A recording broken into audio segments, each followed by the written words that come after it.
This is the next video from my recent holiday where I picked up a few albums to fill out my collection. It's things that I was kind of interested in. This is a very good album. It's the Fifth Dimension Stone Soul Picnic from around 1968 or 69. And I have all their other albums. This completes my Fifth Dimension collection.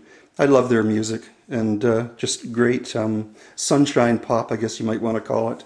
And I was pretty happy to find this one. Grand Funk Live. I already had a copy of this, but my copy was so beat. I've had it since it was released, I think, in 1971 or whatever it was. And I was in a second-hand store, a charity shop, and this is like the state of the record business, or the second-hand record business and record collecting. There was a girl who was bringing out a cart of records while I was there, and people just from all over the place just swarmed her, basically.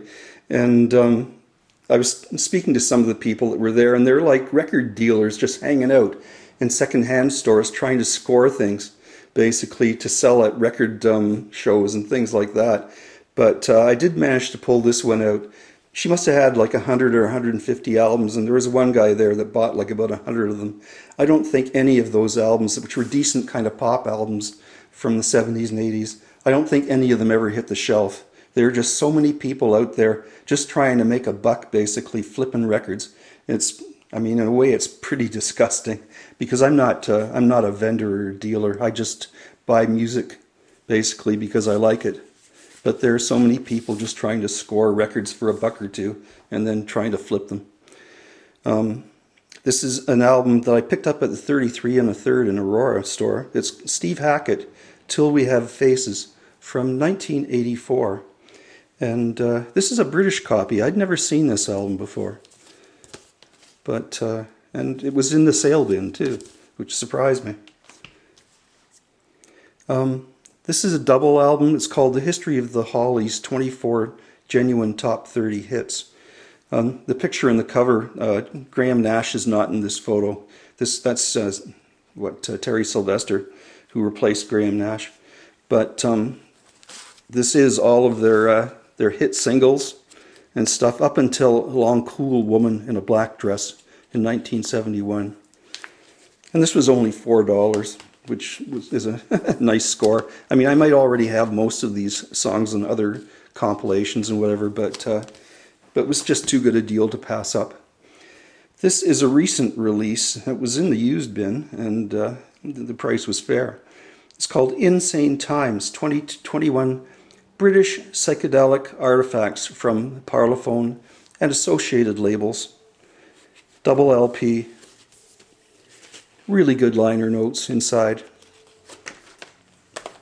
And just a nice one to find and have in vinyl. Iron Butterfly, Sun and Steel. This is an album from later in the 70s. I noticed that Doug Ingle, the keyboard player and vocalist, is not on this, although Eric Braun, who played lead guitar on In-A-Gadda-Da-Vida and some of the early stuff, I don't think he was on the first album though. But I always like the cover on this. I don't know what the music's like, but Eric Braun's on this, and Ron Bushy, who was an original member of Iron Butterfly, is also on this. This one is basically to complete the collection. I don't know if this album's any good, but it's the Jefferson Starship, Winds of Change. It has Grace Slick on it, and Marty Ballin's not on this, though. It's from the early 80s, and I think it's the last Jefferson Starship Airplane album that I didn't have. So this just completes the collection, more or less. Kansas, 2 for the Show, double live album. I noticed they do Carry On Wayward Son live, which I don't recall ever hearing the live version. They also have Dust in the Wind on this, so it could be interesting, depending how good they were live. Ronnie Lane See Me. This is a Ronnie Lane solo album from 1979 that I'd never seen before. In fact, I don't even remember this album being released here, although I do think it is a Canadian pressing. And I'm a fan of the Small Faces, and I've heard some of Ronnie Lane's earlier material, thought it was good. So I hope this one's okay too. Manfred Mann, My Little Red Book of Winners. It's a stereo copy. It's on Ascot, which means it's an American copy. In Canada, Manfred Mann, the early albums were all on Capitol. If they're on Ascot, you know that they're American. And Ascot, I think, might have been a subsidiary of United Artists, just based on the format of the LP jacket. I think this is the last album that had maybe Paul Jones on vocals. I'm not sure about that though. Here's a later Manfred Mann album just called Manfred Mann's Earth Band. I believe it's their first LP released in 1972, as it says in the corner. So this is not an original release, but I do remember this album, having this album, and I don't know where it ever got to. But the song I liked the most, I think, on this was a song written by Randy Newman. It was called Living Without You. Ian Matthews, If You Saw Through My Eyes. This is on Vertigo. It's a Canadian pressing though. Ian Matthews is, he had that big hit Woodstock, covering Woodstock with Matthews' Southern Comfort, which was his largest, I think, solo hit. But prior to that, he was a member of Britain's kind of folk pop rock group, Fairport Convention. And people from Fairport Convention, other members of the band are on this, like Richard Thompson. I think Sandy Denny might be on a track or two.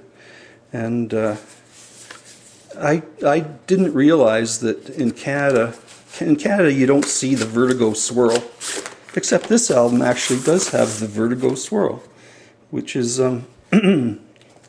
excuse me, surprising. It's not something that you see in Canada very often. I don't recall too many releases like Uriah Heep or Black Sabbath. They weren't on Vertigo here. John Mills Cockle, A Third Testament. John Mills Cockle was maybe the first prominent synthesizer, electronic kind of music performer, Canadian performer. This is, it's called, like I said, A Third Testament. It's on the True North label, which is a Toronto record company, most famous for Bruce Cockburn and people like Murray McLaughlin, I recall, was on True North.